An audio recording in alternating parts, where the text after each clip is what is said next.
마태복음 5장 1절부터 12절까지 제가 읽습니다.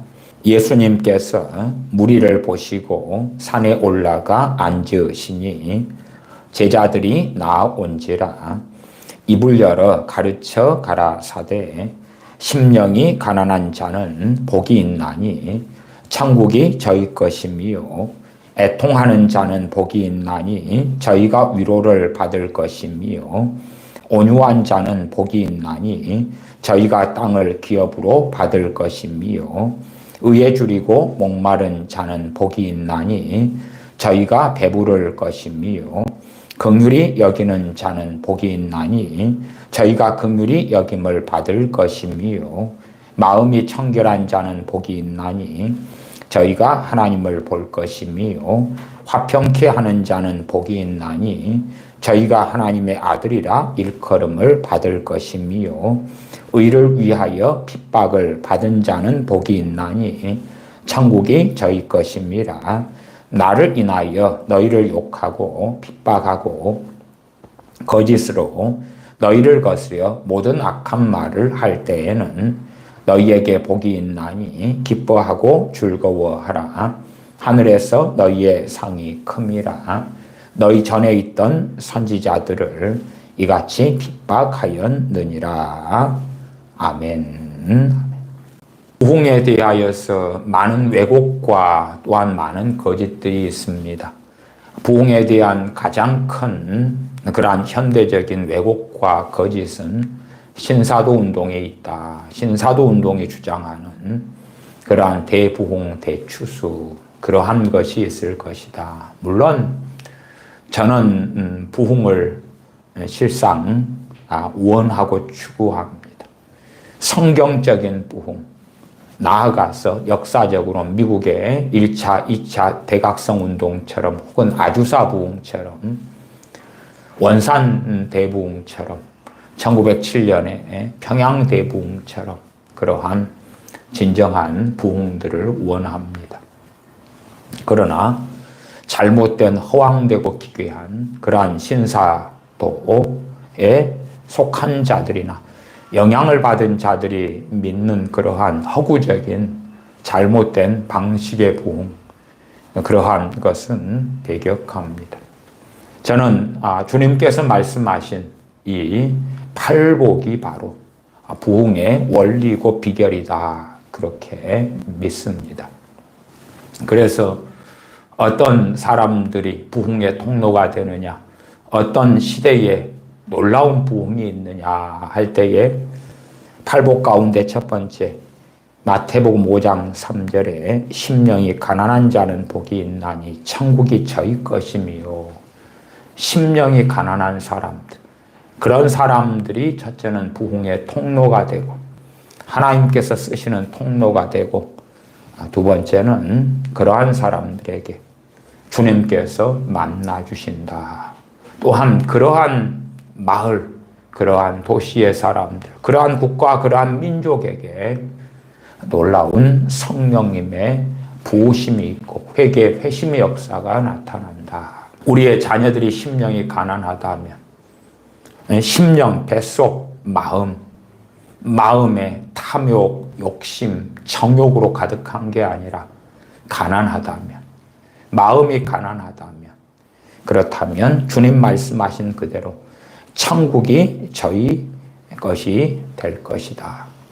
여기에서 저는 궁극적으로 우리가 죽은 다음에 가는 천국은 당연한 것이고요. 그 다음에 한 걸음 나아가서는 이 땅에 도래하는 하나님의 나라, 다른 말로는 어떤 신천신지가 된다는 이상한 망상, 그런 거하고 다르게요, 하나님과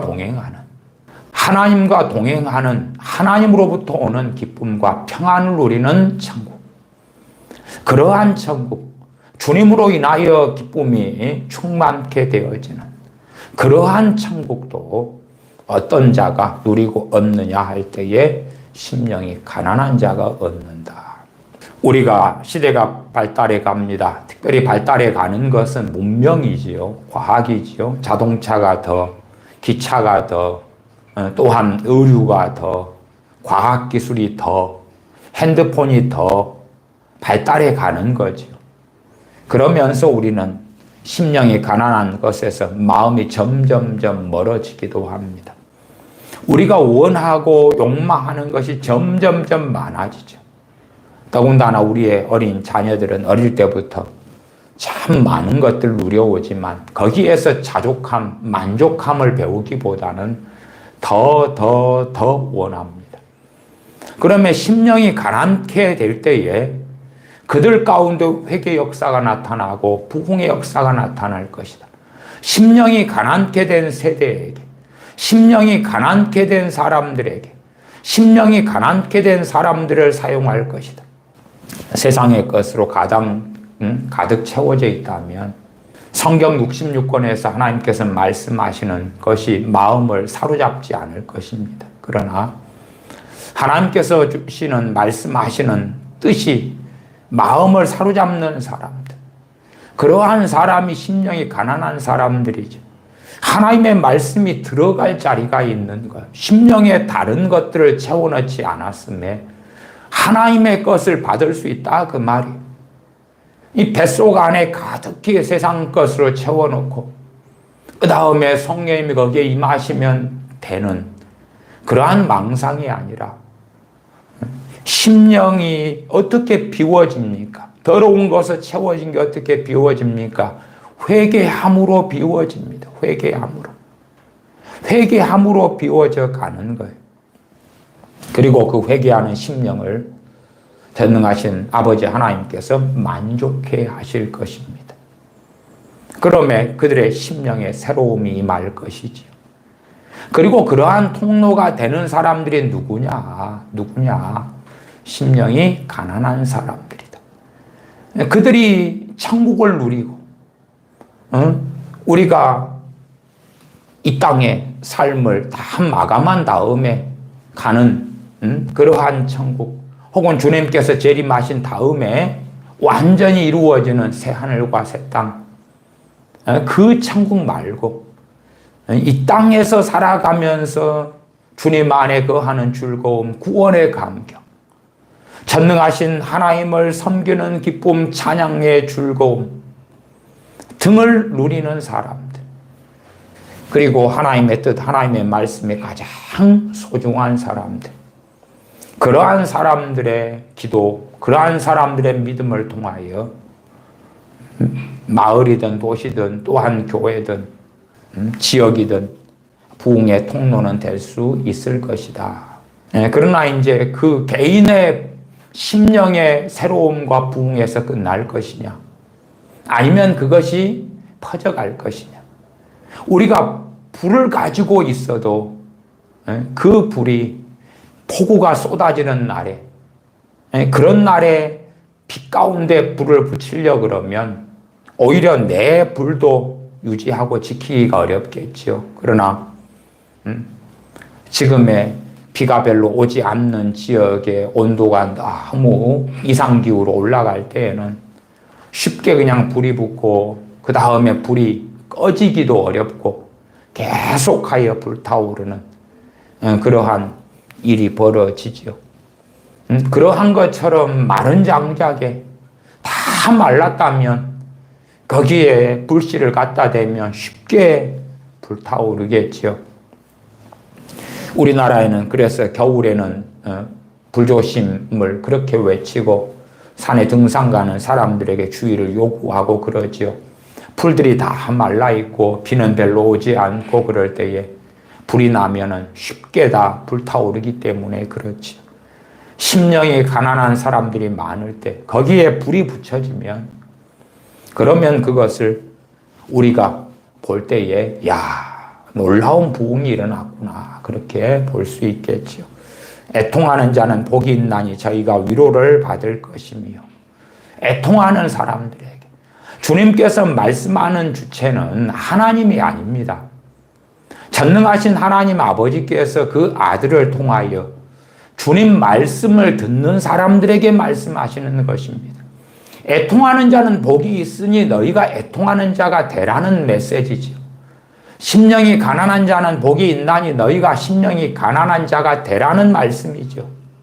온유한 자는 복이 있나니 너희가 온유한 자가 되라는 말씀이죠. 그러지 하나님께서 내가 너희를 심령을 가난하게 만들어 주겠다. 너희를 애통하게 만들어 주겠다. 너희를 온유하게 만들어 주겠다. 너희를 의에 줄이고 목마르게 만들어 주겠다. 너희를 긍휼히 여기는 자가 되게 해 주겠다가 아니라 말씀은 이야기하죠. 긍휼히 여겨라고. 너희가 긍휼히 여기는 자가 되라고. 찰스 피니 목사님 같은 경우는 애통하는 것에 대해서도 그렇게 설명하기도 합니다. 어떤 애통이냐, 어떠한 통곡이냐 할 때에 자 지옥에 가는 사람들, 그 사람들을 마음에 끌어안고 그들이 장차당할 고통 때문에 그들과 일치된 마음, 그들의 자리에 엎드려서 하나님께 애통하고 애통하는 것. 그런 사람들이 기도를 통하여 부흥의 통로가 되어져 왔던 것을 많이 증언합니다. 그런 애통. 물론 그런 애통을 통해서 이제 의 심령이 가난한 사람들에게 죄를 깨닫게 해주시는 성령의 역사하심 나타나고 말씀이 증언되고 선포될 때에 그 말씀을 사용하여서 죄에 대한 자각과 깨달음이 있고 그리고 또한 애통이 일어납니다. 사람들에게 자신들의 죄로 인한 애통이 통곡이 일어나죠. 그 전에 하나님께서 쓰시는 기도의 사람들, 기도의 영을 가진 사람들은 애통하는 사람들. 누구 때문에요? 이웃 때문에. 이웃의 죄악 때문에 이웃의 하나님을 탄식하며 하나님을 근심케 하는 하나님을 망령되게 하는 죄를 짓는 이웃 때문에 친구 때문에 가족 때문에 자녀 때문에 애통을 가지며 그들의 영혼을 위하여 통곡하고 우는 사람들. 그러한 사람들에게 복이 있다. 그 사람들이 위로를 받을 것이다. 그러면 그 위로가 무엇이겠습니까? 부흥이다. 부흥. 또한 온유한 자는 복이 있나니 저희가 땅을 기업으로 받을 것입니다. 온유는 뭐냐 하면 하나님에 대하여 부드러운 것입니다. 다른 말로 하면 순종하는 자. 순종하기 전의 마음의 상태. 땅을 우리가 갈아엎지요. 그래서 땅을 부드럽게 만듭니다. 땅이 딱딱한 상태에서는 씨를 뿌려도 씨가 잘 뿌리가 내리지 않고 잘 자라지 않지요. 땅을 기경합니다. 부드럽게 합니다. 그게 온유다 그 말이에요. 너희의 묵은 땅을 기경하라. 온유하게 하라 하는 것입니다. 그럴 때에 하나님의 말씀이 증거될 때에 그 하나님의 말씀이 쉽게 마음에 받아들여지게 됩니다. 하나님의 말씀에 부드러워지는 겁니다. 강팍해 되는 것에 반대지. 온유함의 반대가 강팍함. 강팍함의 반대가 온유함. 하나님의 말씀을 받아들여서 이게 하나님께서 원하시는 거구나. 이게 하나님의 뜻이구나. 그러면 내가 욕망하는 것, 내가 바라는 것, 내가 소망하는 것, 내가 얻고 싶은 것을 사도 바울처럼 배설물처럼 버리고 찌꺼기처럼 분토처럼 버리고 하나님께서 원하시는 것을 내가 붙잡고 살아가야 되겠구나. 하나님께서 원하시는 걸 붙잡고 그 길을 달려가야 되겠구나. 그러한 온유한 사람들. 저희가 땅을 기업으로 받을 것이며 땅을 기업으로 받는다는 것에 대해서도 어리석은 사람들, 신사도 운동에 영향을 받은 사람들이나 혹은 어떤 부흥사들의 영향을 받은 사람들은 야 너희들에게 어마어마한 땅이 주어져 1000평, 10,000평 어마어마한 돈이 빌딩이 주어져 그러한 정욕적이고 물질적인 황금 만능주의인 것으로 만들어지는데 그렇다면 가장 온유한 사람은 첫째 주님이신데 주님은 이 땅을 얼마나 얻는 가운데 아버지의 나라에 가셨는가요? 모세는 이 세상에서 가장 온유함이 승한 자인데 모세는 얼마나 많은 재산을 가지고 살다가 천국에 갔나요? 아니면 아브라함 같은 하나님의 사람은 정말 온유한 사람이었습니다. 그 아브라함은 얼마나 많은 땅덩이를 가지고 살다가 천국에 갔나요? 약속하신 가나안 땅을 아직 받지도 못한 상태에서 기껏해야 자신의 죽은 아내 사라가 묻힌 그 무덤이 있는 그 밭을 산 정도. 그리고 도대체 얼마나 많은 땅을 가졌나요? 그는 정처 없이 나그네가 되어서 짐승을 키우기 위하여 이 들로 저 광야로 나가는 나그네 인생을 살다가 마감했죠. 하나님의 사람 사도 바울은 그렇게 순종하며 온유한 삶을 살았는데 그는 무슨 재산, 무슨 땅을 얼마나 가졌나요? 그래서 온유한 자가 복이 있나니 저희가 땅을 기업으로 받을 것입니다. 그 땅은 무엇입니까? 하나님께서 말씀하시는 하나님의 영토는 무엇입니까?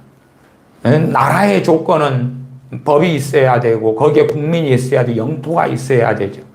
거기에 영토는 뭡니까? 주님의 영토는 뭡니까?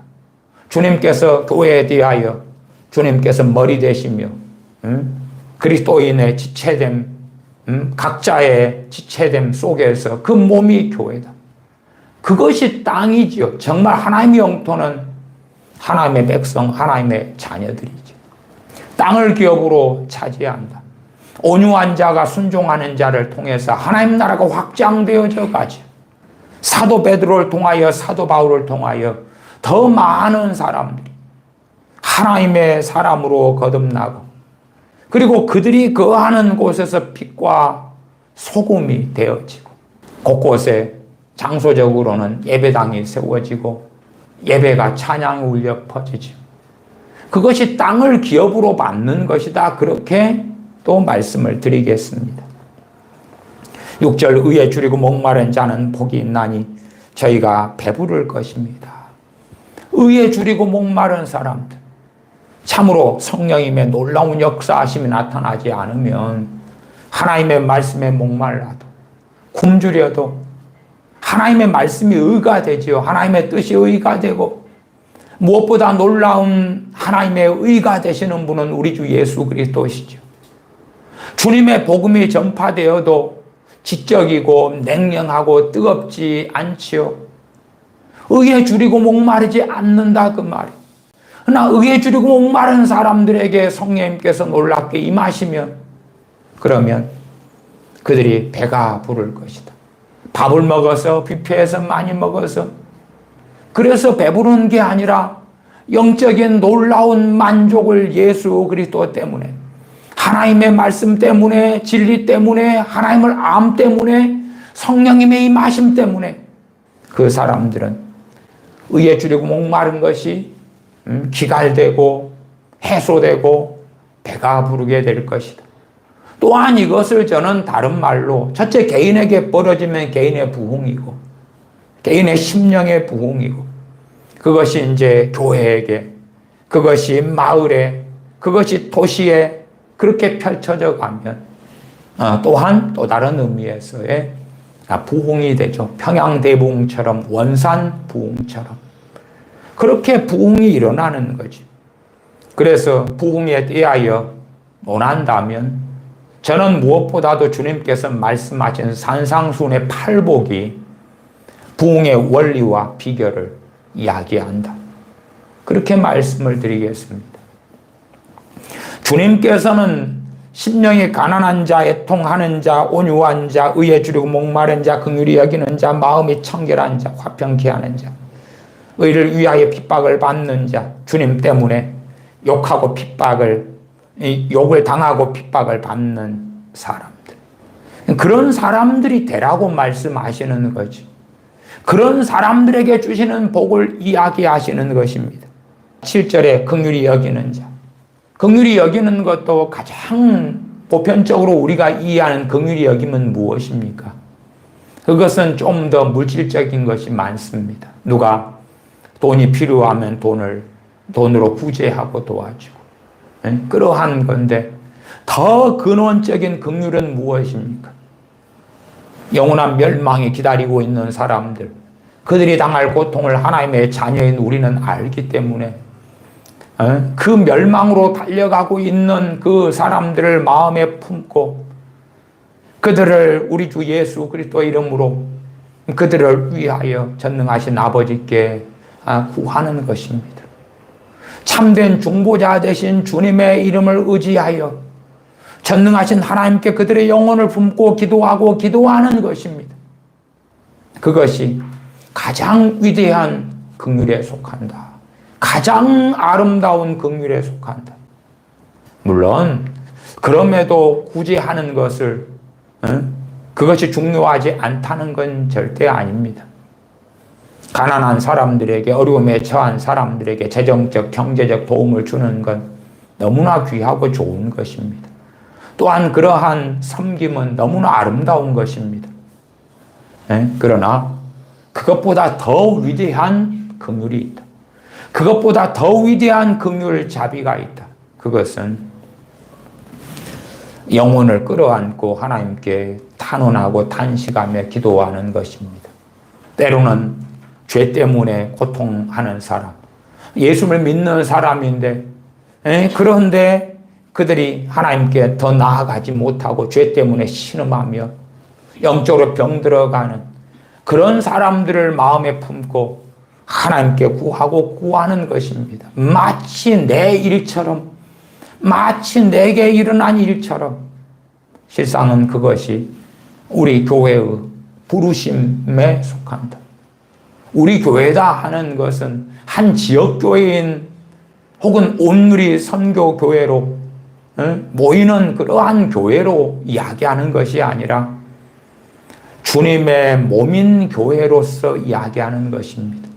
주님의 몸인 교회가 다른 영혼을 끌어안고, 첫째는 교회의 지체의 영혼을 끌어안고 하나님께 기도하며 탄식하는 그 긍휼.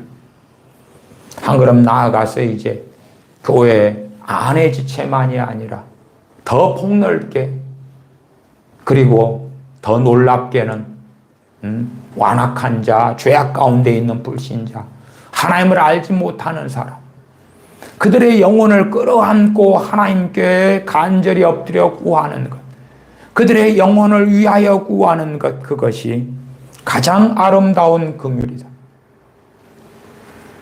그러한 사람들에게 저희가 긍휼히 여김을 받을 것이다. 주님 앞에 섰을 때도 혹은 그렇게 구하는 사람들, 그러한 사람들에게 전능하신 아버지 하나님께서 그의 삶에, 그의 신앙에 풍성한 긍휼을 주실 것이다. 그렇게도 말씀을 드립니다. 소위 어떤 사람들이 말하는 어떤 이기적이고 정욕적인 방식의, 동기가 잘못된 방식의 소위 중보기도, 그렇게 해서 왜곡된 그런 것이 아니라 바른 동기 가운데 누구를요? 내가 뭔가를 하나님께 받기 위하여 소위 중보기도를 하는 것이 아니라 하나님의 뜻이기 때문에 하나님을 영광스럽게 하기 위하여 다른 사람들을 위하여 다른 사람들의 영혼을 품고 기도하는 것입니다. 내가 복을 받기 위하여 나의 어려움에 해결되기 위하여 소위 중보기도를 한다, 그런 게 아니라 그런 것은 이기적이고 정욕적인 동기이기 때문에 하나님의 들으심을 받을 수가 없습니다. 그게 아니라 전능하신 아버지께서 죄인들이 죄 가운데 멸망하는 것, 그것 때문에 탄식하시고 슬퍼하시기 때문에 전능하신 아버지의 뜻을 알기 때문에, 아버지의 뜻은 모든 사람들이 구원 얻기를 원하시는 것, 그러기 때문에 다른 영혼들을 위하여 끌어안고 기도하는 것입니다. 탄식하는 것입니다. 그러한 것이 가장 아름다운 긍휼에 속한다. 8절 마음이 청결한 자는 복이 있나니 저희가 하나님을 볼 것이며, 9절 화평케 하는 자는 복이 있나니 저희가 하나님의 아들이라 일컬음을 받을 것이며, 화평케 한다. 사람과 사람 사이에 좋게 그런 화평이 아니라 그런 화평을 성경에서는 별로 중요시 여기지 않습니다.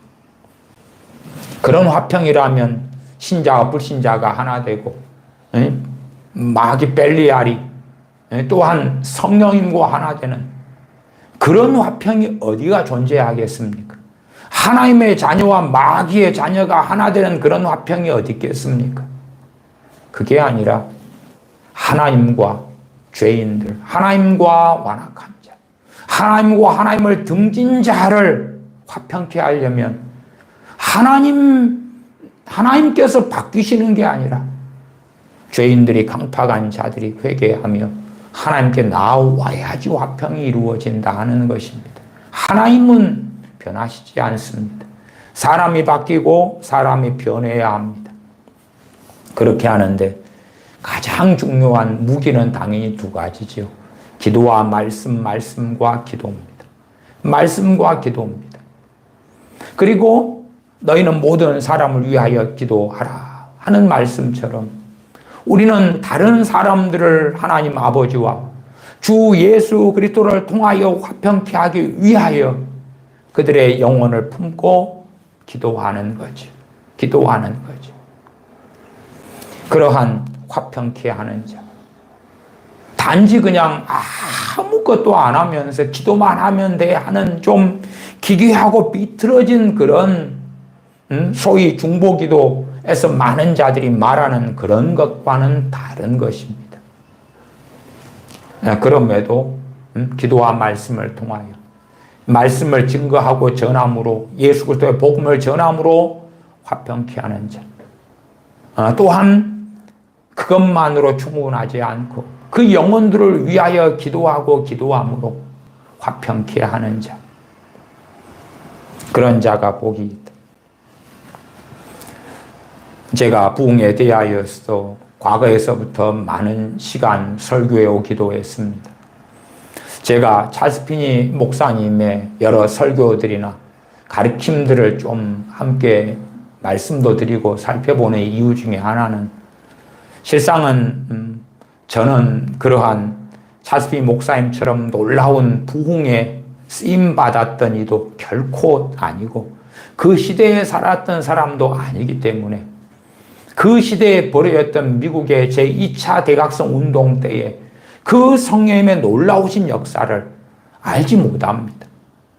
그리고 그가 어떻게 어떤 마음으로 성령님께 감동을 받아서 또한 그를 어떻게 또한 당시에 경건한 하나님의 사람들의 심령에 어떻게 성령님께서 역사하셔서 그 놀라운 회개 가운데 부흥 가운데 이끌어 가셨는지를 모릅니다. 그렇기 때문에 당시의 증언을 듣는 것이 당시의 증언뿐만 아니라 그 부흥의 시대 때에 어떻게 성령님께서 역사하셨는지 또한 어떤 말씀이 증거되어서 그들의 심령에 첫째는 그리스도인들 잠자는 그리스도인들의 마음이 일깨워져서 회개가 일어나고 그들의 영혼이 새로움이 있었는지 또한 어떤 일들을 통해서 불신자들이나 잠자는 영혼들이 깨어났는지 그러한 것을 함께 살펴보기 위함입니다. 마찬가지로 저 같은 사람은 부흥의 세대가 아니잖아요. 그렇기 때문에 부흥의 시대 때 쓰임받았던 찰스 피니 목사님 같은 사람들의 기도를 다 이해할 수 없습니다. 또한 이런 분이 가르치는 기도의 가르침 저는 정말 중요하다고 봅니다. 저도 기도에 대한 설교를 해마다 수십 편씩 일반적으로 합니다. 그러나 제가 기도에 대하여 다 설명드릴 수 없는 것, 저의 명백한 한계들 가운데 있는 것을 찰스 피니 같은 목사님의 몇 편의 기도의 설교들, 몇 편에 남겨져 있는 기도에 대한 설교들을 통해서 저희가 함께 살펴보는 것은 제가 설교자로서 또한 교사로서 목회자로서 말씀을 가르치는 것에서 제가 다 할 수 없는 부분들이 있기 때문에 그런 부분들을 여러분들이 함께 보시고 아시기를 원하는 그러한 원함, 소원 때문에 그러기도 합니다. 이 찰스 피니 목사님에 대해서 여러 차례 제가 말씀드렸습니다만은 또 반복해서 얼마간 말씀을 드리겠습니다. 이번에는 이 책에 나와 있는 앞부분을 좀 읽어가려고 합니다. 또한 이어지는 시간에는 이 책에 나와 있는 기도에 대한 것을 좀 더 읽어가려고 합니다. 이 책은 지금은 판매되지 않고 있는 품절된 책입니다. 우리가 보통 신앙서적 검색을 하면 하나는 품절된 책이 있고 하나는 절판된 책이 있고 그런데 절판된 책은 이제는 더 이상 판매하지 않고 찍지 않는 책을 절판이라 그럽니다. 아예 이제 끊어버렸다 그 말이에요. 근데 품절은 찍어낸 책이 있으면 보통 뭐 일쇄할 때 한 3,000부 찍거나 그럽니다. 그러면은 그 책을 다 팔았다 그 말이. 그리고 아직 안 찍고 있다 그 말이. 수요가 별로 없기 때문에. 그리고 수요가 쌓이면 요구가 많아지면 그때 이제 품절, 그 상품이, 책이라는 상품이 더 이상은 없는데, 출판사에 없는데 원함이 많으면 찍어서 다시금 판매하겠다. 그래서 지금 수요가 없기 때문에 아직은 찍은 책은 다 이미 팔았고 지금 책이 없다. 그 상태. 이 책 같은 경우는 나침반사에서 나온 찰스 핀 목사님의 이 이제 가르침들 강론을 좀 편집한 것인데, 제목이 주여 이 마음에 뜨거운 부흥을 주소서.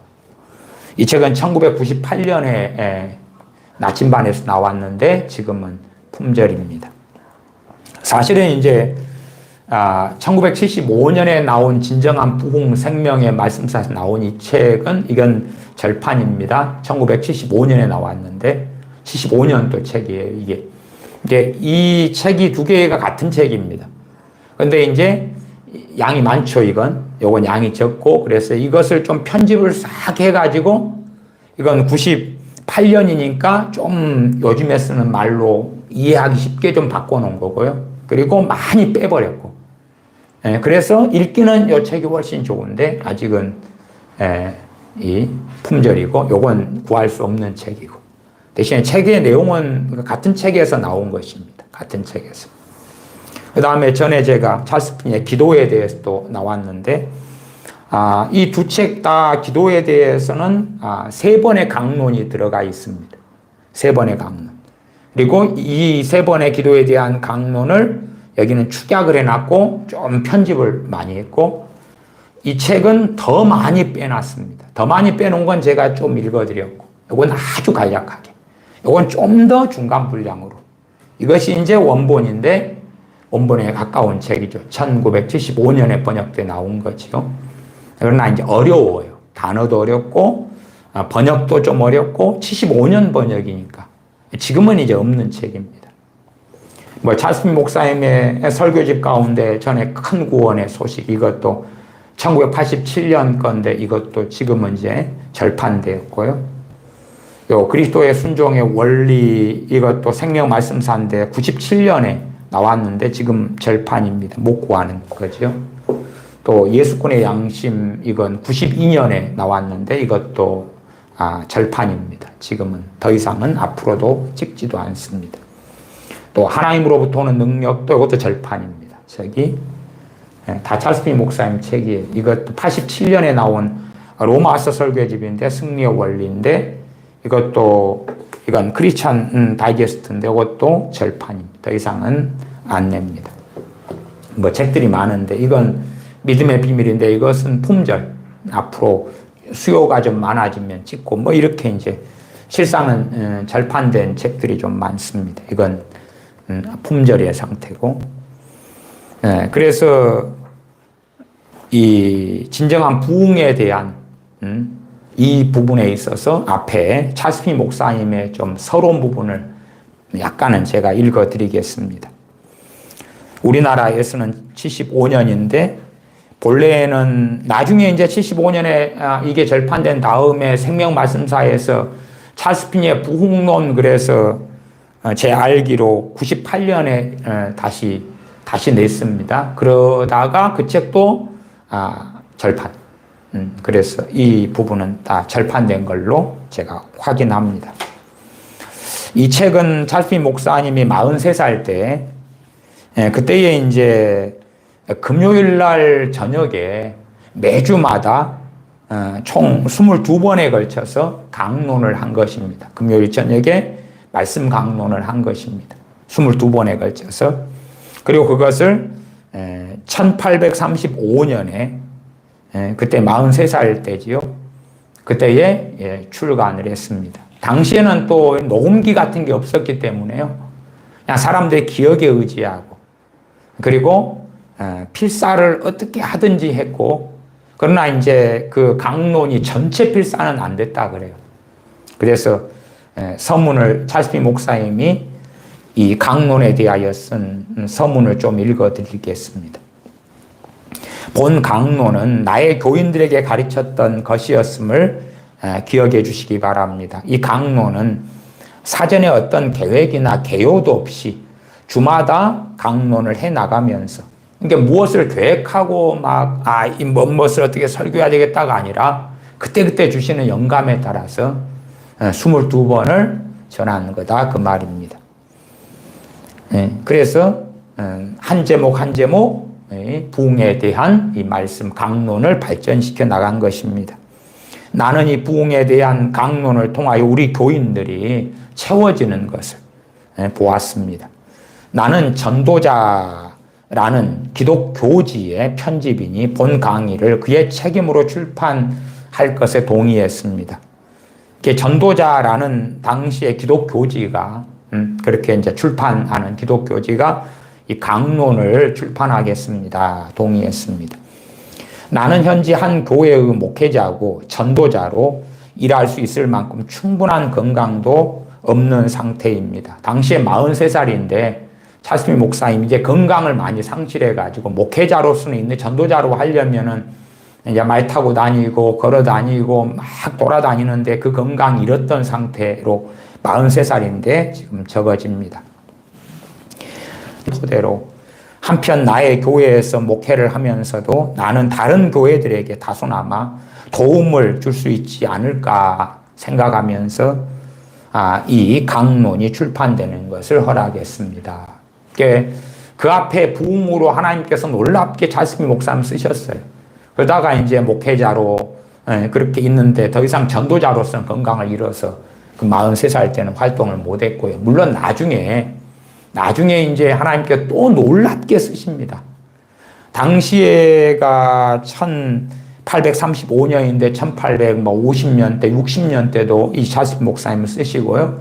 이 목사님은 1875년에 돌아가시니까 83세에 돌아가시는데 나중에도 다시 더 놀라운 부흥이 찰스핀 목사님을 통로로 해서 일어납니다.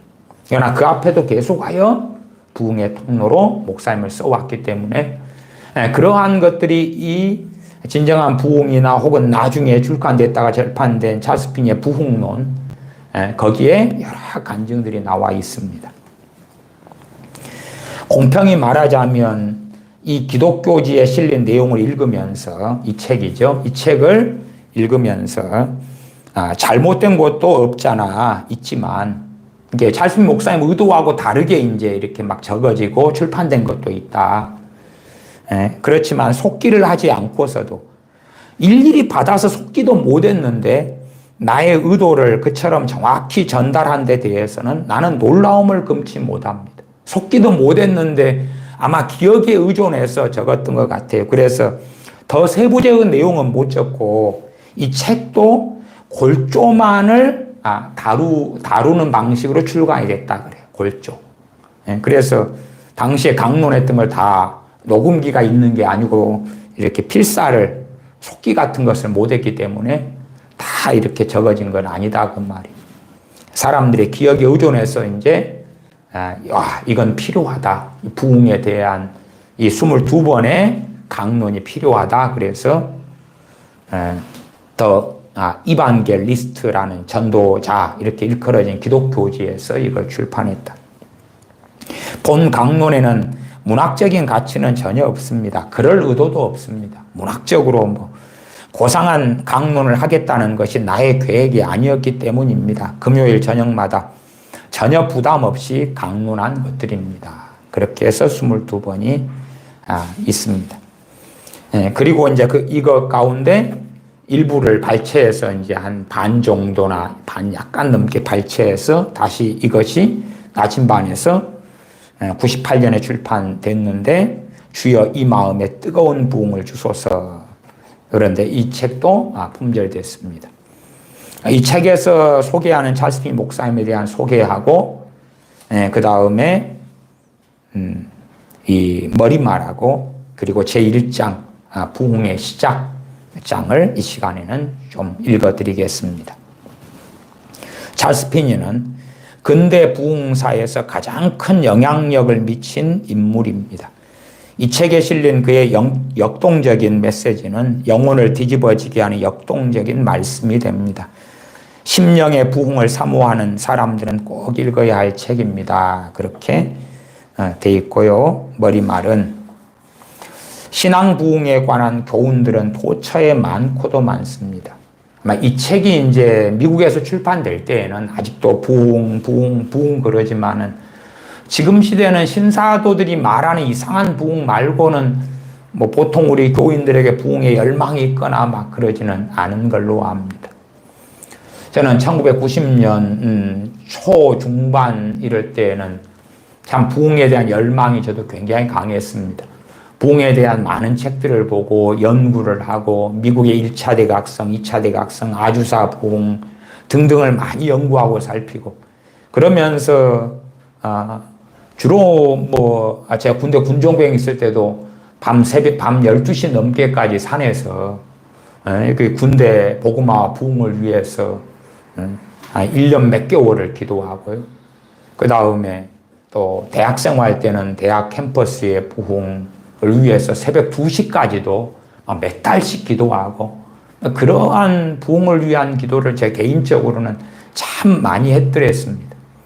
그러나 이제 그러한 90년 초 중반 이럴 때도 사람들의 마음 가운데 부흥에 대한 열망은 거의 없었습니다. 그냥 저 같은 사람이 찰스 핀의 자서전에 읽다가 데이비드 브레이너드의 일기를 읽다가 조지 뮬러의 일기를 읽다가 그러한 여러 신앙 서적들을 통해서 이 시대에도 부흥이 필요하다. 그리고 간절히 몇 년씩 또 때때로 기도하고 엎드렸던 것이지 다른 사람들의 마음에는 그러한 부흥에 대한 열망이 있는 사람들은 제 주변에나 아는 사람들 중에서는 저는 거의 발견하지는 못했습니다. 그러면 지금 시대에는 더 그러겠지요. 이건 옛날에 기록된 걸로 이해하셔야 됩니다. 신앙 부흥에 관한 교훈들은 도처에 많고도 많습니다. 하지만 찰스 피니만큼 이 분야의 모든 주제를 총망라하여 언급한 사람은 없을 것입니다. 부흥에 관한 피니의 교훈들은 성경뿐만 아니라 인간 심성의 본질적인 욕망을 면밀하게 관찰한 끝에 나온 결실입니다. 찰스 피니는 성령 충만한 전도자이자 목회자이며 신학자였습니다. 찰스 피니는 19세기가 낳은 가장 뛰어난 부흥의 사도였습니다. 찰스 피니의 설교를 통해서 거듭난 영혼들은 줄잡아 25만 명에 달합니다. 어떤 자료는 50만 명, 어떤 자료는 25만 명, 또 특별한 한 2년 기간에만 한 10만 명 이상 돌아왔다 그럽니다. 물론 이제 이 1800년도 당시에 찰스 피니의 부흥이 진정한 부흥이 써졌을 때가 1835년에 출간됐다 했잖아요. 1835년. 그때 그 정도 된 미국 인구가 얼마냐 그러면은 미국 인구가 한 1000만 명 정도 됐을 때입니다. 그러니까 우리가 미국의 독립선언한 1776년 7월에 미국 인구조사국에서는 미국 인구가 250만 명. 요즘에는 상상이 안 되죠. 지금은 3억 4천만 명이잖아요. 상상이 안 됩니다만은 그렇게 놀랍게 하나님께서 미국에 복 주셔서 성장했어요. 이민자가 세운 나라가 됐을 정도의 나라가 미국 아닙니까? 1776년 7월에는 미국이 250만 명이고요. 1800년이 미국 인구조사국의 미국 인구 조사한 게 530만 명. 그 다음에 제가 자료상으로는 1850년 자료는 확인했습니다. 그때 2천만 명. 그러니까 찰스 목사님이 이 진정한 부흥을 강론하고 많은 부흥을 보아오고 나중에도 더 놀라운 부흥으로 쓰임받지만 난 제가 부흥에 쓰임받다가 그러다가 이제 건강이 안 좋아서 멈추고 목회를 하고 있고 그런 상황에서 또 신학교 교수가 되어 있는 상황, 그러한 1835년 상황, 그러할 때 인구는 한 1000만, 그 1800년이 530만이고 1850년 2000만이니까 그 중간에는 한 1000만 약간 넘지 않았는가 싶어요. 그때 점점점 또 이민자들이 몰려왔습니다. 나중에 1900년이 되면 미국의 인구가 7600만이 되죠. 기하급수 증가했는데, 미국의 1차 대각성 운동, 그때는 조나단 에드워즈 목사님이나 조지 필드 같은 분이 쓰임 받았죠. 그런 분들의 때로 가면, 인구가 기껏해 한 500만 명밖에 안 됐구나. 찰스 피니 목사님 때로 가도, 한 500만, 1000만, 그 다음에 1850년 가도 2000만. 인구가 적었구나. 당시에 25만 명이 주님께 돌아왔다. 그것은 요즘의 인구로 생각하시면 곤란합니다. 오늘날처럼 바삐 돌아가는 시대에 찰스 피니의 전체 메시지를 담은 전작집을 연구할 시간 어떻게 내겠느냐고 항변하는 사람들이 많습니다. 그래서 나는 부흥을 일으키는 간명한 원리를 배우고자 하는 사람들을 위해서 그 요지와 핵심을 간추려서 한 권의 지침서로 만들어보고 싶었습니다.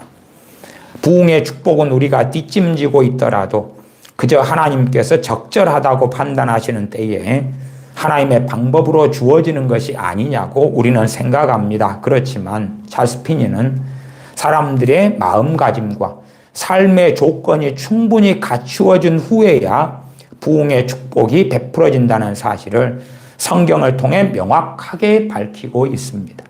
그러니까 신사도 운동의 대부분 같은 것은 그냥 온다는 거에 밑도 끝도 없이. 실제로 부흥이 오려면 무슨 일이 벌어져야 됩니까? 죄를 책망하고 회개를 외쳐야 되는 거예요. 회개를 외치고 죄인들이 그 메시지를 받아들이고 회개할 때에 부흥이 일어나는 거예요. 그리고 신사도 운동처럼 밑도 끝도 없이 소위 애언을 통해서 대부흥이 온다. 그럼 말도 안 되는 거지. 그 다음에 신사도 운동의 대부흥에는 꼭 무엇이 따라가냐면 돈, 물질적인 것, 황금 만능주의가 따라갑니다. 우리나라도 저 신사도 운동에 영향을 받은 데이비드 차 같은 친구는 그런 친구는 대부흥이 온다. 한반도에 곧 남북 통일된다. 지금이 올해가 유대력으로 희년이거든요. 그러니까 올해 믿거나 말거나 올해 희년이 앞으로 올해 지나면 50년 뒤인데 제가 데이비드 차의 올해 신년 설교를 확인했거든요. 제가 들어봤어요. 하여튼 올해 온답니다. 올해. 물론 이제 빠져나갈 구멍은 놔두고 올해 온다 해서 자기가 믿기로는 올해 온다는 거예요. 올해 남북 통일되고 신년이 오는 거예요. 그 다음에 G2의 국가가 중국을 넘어서서 인도를 넘어서서 미국 다음 국가가 대한민국이 된다고 소위 애언하는 거예요. 막 그런 계시를 받고 그런 감동을 받았다고. G2의 국가가 정광훈 씨 같은 사람도 세계 기독정이 세워지면 뭐 1인당 국민소득 5만 불 이상이 되는 또 G2의 국가가 되는 뭐 해괴한 것들을 하잖아요. 그러니까 정광훈 같은 사람도 사실은 대부흥을 이야기하는 거지. 세계 기독정만 세워지면은 뭐 전 세계 사람들 구름대와 벌떼처럼 몰려오고 관광지가 되고 어마어마한 돈을 대한민국에 쏟고 가고 그러면서 어마어마한 부를 얻게 되고 그러한 방식. 데이비드 차나 아니면은 저 신사도 운동가들 가만히 있어도 이미 애언을 통해 돼버린다. 그러나 찰스 피니 목사님 같은 경우는 사람들의 마음가짐과 삶의 조건이 충분히 갖추어진 다음에야 부흥의 축복이 베풀어진다는 것. 그래야지만이 부흥의 축복이 베풀어진다는 것. 부흥에 대한 찰스 피니 목사님의 여러 가르침들, 강론들, 체험들을 듣고 보면 그때의 사람들의 마음에 갈급함이 있고 통곡이 있고 기도가 있고 그리고 하나님 말씀이 증거되고 그러면서 부흥이 일어나는 것이 곳곳에서 그 간증들을 하고 증언들을 합니다. 단지 어떤 그냥 기괴하고 이상향적인 부흥의 이야기는 아니에요. 그래서 그러한 곳곳에 증언들이 있는 당시의 이야기를 우리는 충분히 볼 수 있게 되기도 합니다.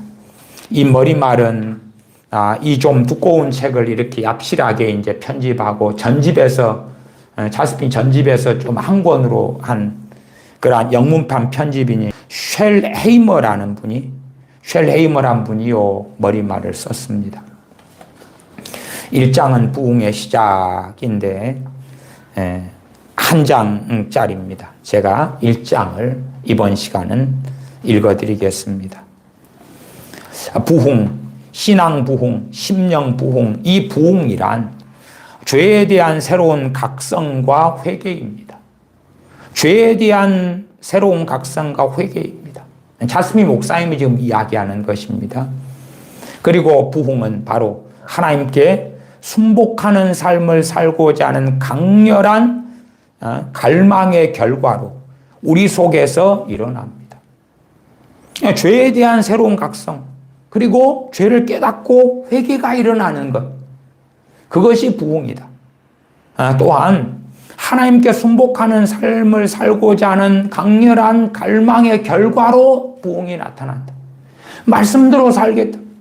그 결과로 우리 속에서 일어난다. 그냥 많은 사람이 단순하게 나도 믿겠소, 나도 믿겠소 하고 숫자가 증가되는 그런 외면적인 것이 아니다, 그 말이에요. 부흥이란 자기를 완전히 낮춤으로 자신의 의지를 하나님께 굴복시키는 행위입니다. 진정한 부흥이란 자기를 낮추고, 그리고 자신의 의지를, 자신의 정욕, 자기를 부인하고, 주님 말씀하셨죠. 그것처럼 자신의 의지를 하나님께 굴복시키는 행위가 부흥입니다. 한 번은 이걸 이제 제3자적으로 이렇게 책을 편집했기 때문에요. 피니 목사님의 설교, 피니 목사님이 자기가 경험했던 것을 3자적으로 이 책은 이렇게 기록해 놓았습니다. 한 번은 찰스 피니가 기계장치를 둘러보려고 어떤 방직 공장에 들린 적이 있었습니다. 마침 찰스 피니는 부흥 집회에서 오는 길이라서 찰스 피니의 분위기는 경건하기 그지없었습니다. 이게 놀라운 성령의 임재가 있는 상태에서 마치 시내산에서 모세가 내려왔을 때 얼굴에 광채가 났던 것처럼 그런 놀라운 성령 임재하심 가운데서 집회하다가 집회가 끝나고 방직공장, 어떤 방직공장에 피니 목사님이 들렸다 그 말이에요. 찰스 피니의 분위기는 경건하기 그지없었습니다. 공장 내의 사람들은 모두가 다 피니를 알아보았습니다. 이때 작업을 하던 한 여인이 곁에 있는 동료에게 찰스 피니를 흉보는 야비한 언사를 늘어놓았습니다. 이게 놀라운 부흥이 일어났던 때에도 그것을 싫어하고 그걸 미워하고 그런 사람, 강팍한 사람들이 많았어요. 그러니까 그것도 지금 이 진정한 부흥 강론을 하기 전에 벌어진 일이니까요. 이 책이 1835년에 나왔으니까 1835년 전에지요. 피니 목사님의 43살 전에. 물론 그 나중에는 더 놀라운 부흥으로 또 쓰임받는다고 말씀을 드렸죠. 그 전에 이제 부흥 집회를 인도하고 왔을 때. 그리고 부흥도 일어나고 있는 중인데 어떤 방직공장 일하는 여자분이 동료에게 찰스 피니 흉보는 야비한 언사를 늘어놓았습니다. 찰스 피니 목사님이 앞에 오고 있는데 찰스 피니 목사님 귀에 들리도록. 찰스 피니는 멈춰서서 슬픔 어린 눈으로 그 여인을 바라보았습니다. 그냥 성질나고 짜증난 게 아니라 슬퍼하는 눈으로 그 여인을 응시했습니다. 그러자 그녀는 하던 동작을 멈췄고 순간 작업하던 실이 끊어졌습니다. 방직 공작이니까 막 실을 이렇게 했던 모양이죠. 얼마나 그 여자는 당황했던지, 그러나 그 여자는 실을 잊지 못했고 다시 일을 시작하지 못했습니다. 그 여자는 마음을 진정시키려고 창밖을 내다보곤 했지만 그녀는 당혹한 감정을 추스를 수가 없었습니다. 마침내 그녀는 바닥에 주저앉아 울음을 터뜨리고 말았습니다. 그러자 피니는 그 여자 곁으로 가서 몇 마디 말을 나누었습니다. 그 여자가 깊은 죄의식을 갖고 있음이 이내 역력하게 드러났습니다. 그 분위기는 온 공장 안으로 불길처럼 번졌습니다. 공장 안에서 일하고 있던 거의 모든 사람이 삽시간에 깊은 죄의식에 사로잡혔습니다. 분위기가 갑자기 돌변하자 그 공장의 사장은 비록 불신자였는데 기겁을 해서 당장 공장 가동을 멈추고 찰스 피니 목사님을 통해서 기도회를 열도록 했습니다. 그 불신자인 사장이 보기에도 물건을 계속 생산해내는 것보다 직원들이 회계하는 것이 훨씬 더 중요한 사안으로 보였던 것입니다. 며칠이 못 되어서 그 사장을 포함해서 거의 3,000명이나 되는 직공들이 완전히 거듭나게 되었습니다. 찰스 피니의 경건하고도 동정에 찬 행동을 통해서 하나님께서는 그 여인의 언사를 책망하시고 그녀 속에 죄의식을 불러일으키셨습니다. 그리하여 성령님에 감동된 놀라운 부흥이 일어났습니다. 3,000명이 그 공장 직공들, 공장 직공들 3,000명이 회개가 일어났지. 그러니까 불신자인 사장도 이 상태 가지고는 안 되겠다. 그리고 기도회를 해달라. 그리고 말씀을 증거하고 기도하고 며칠 안에 사장 포함해서 3,000명 되는 사람들이 회개하고 거듭나게 되었다. 그래서 자스민 목사님이 증거하는 회개는 단지 그냥 입술로만 아니면 예수님 나 믿을 때 영접할게요 하는 것과는 당시의 부흥회 때는 양상이 틀려서 애통하고 통곡하고 아파하고 뒹굴고 하는 상당한 일들이 동반되는 상황 속에서 일어났다는 것도 우리가 알 수가 있습니다.